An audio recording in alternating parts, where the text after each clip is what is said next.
Hi friends, आज की story में देखते हैं कि कैसे एक किसान फसल के लिए भगवान से लड़ने लगता है। एक बार एक किसान भगवान से बहुत ही नाराज़ हो गया। किसान बहुत मेहनती था। बहुत मेहनत से वह खेतों में अनाज उगाता, उसकी देखभाल करता, पर अक्सर उसकी फसल खराब हो जाती।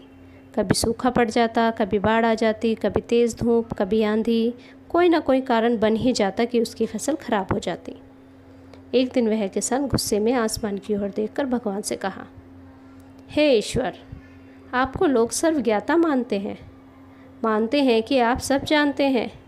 कहते हैं कि आपकी इच्छा के बिना एक भी पत्ता नहीं हिलता, पर मुझे तो लगता है कि आप छोटी सी छोटी बात भी नहीं जानते। आपको तो ये भी नहीं पता कि खेती बाड़ी कैसे करते हैं। अगर आप जानते होते तो हर समय जो बाढ़, आंधी, तूफान आते हैं वो कभी नहीं आते।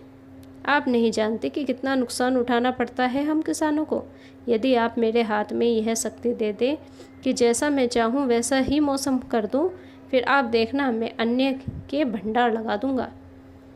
भगवान इस किसान के तीखे वाक्य सुनकर मुस्कुरा रहे थे और वह किसान के सामने प्रकट होकर बोले, मैं आज से तुझे यह शक्ति देता हूँ कि तुम अपनी खेतों पर तुम्हारी जैसी इच्छा हो तुम वैसा मौसम कर दोगे। मैं बिल्कुल भी दखल नहीं दूंगा, तुम्हारी इच्छा से सब कुछ होगा। किसान बहुत खुश हो गया। किसान ने गेहूं की फसल अपनी खेतों में बोई। जब उसे लगा कि खेतों को धूप चाहिए तो खेतों को धूप मिले, जब पानी बरसना चाहिए तभी पानी बरसा। आंधी, तूफान, बाढ़ कुछ भी उसने अपने खेतों पर आने नहीं दिया।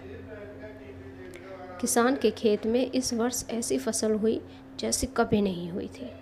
हरी भरी लहराती फसल, मन ही मन वह बहुत खुश हो गया और सोचने लगा, अब सबूत के साथ दिखाऊंगा भगवान को कि इसे कहते हैं शक्ति का सही उपयोग। मेरी सफलता देखकर उन्हें अपने नियम जरूर बदलने पड़ेंगे।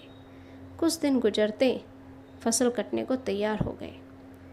किसान बहुत उत्सुकता के साथ फसल को काटने लगा, पर जैसे ही उसकी नज़र गेहूं की बालियों पर गया तो उसने अपना सिर पीट लिया और वह रोने चिल्लाने लगा। गेहूं की एक भी बाली के अंदर गेहूं का दाना नहीं था। सारी बालियां अंदर से खाली थी। किसान बहुत दुखी हो गया। उसने भगवान को रोते हुए फिर पुकारा, हे प्रभु, तुमने ये मेरे साथ क्या क्या किया? तुमने मुझे कोई सजा दी? भगवान बोले, पुत्र, ये तो होना ही था। तुमने पौधों को संघर्ष करने का मौका ही कहाँ दिया? ना तो तुमने उन्हें आंधियों से जूझने दिया, ना तेज बारिश से सहने दिया और ना ही धूप में तपने दिया। एक भी चुनौती का सामना तुमने उन्हें नहीं करने दिया, इसलिए सारे पौधे अंदर से खोखले रह गए। जब आंधी, तूफान, तेज बारिश और धूप पड़ती है तभी ये पौधा अपने अस्तित्व को बचाने के लिए संघर्ष करते हैं और इसी संघर्ष से एक बल पैदा होता है जिसमें शक्ति होती है, ऊर्जा होती है और यही ऊर्जा पूर्ति तेरे गेहूं के दानों की तरह जो नहीं फूटी। तूने उन्हें कठिन परिस्थितियों से गुजरने ही नहीं दिया जहाँ उनके अस्तित्व का जन्म होता। सारी बालियाँ इसीलिए खाली हैं। इसमें एक भी गेहूं का दाना इसलिए नहीं है क्योंकि तुमने अपने पौधों को संघर्ष कराया ही नहीं।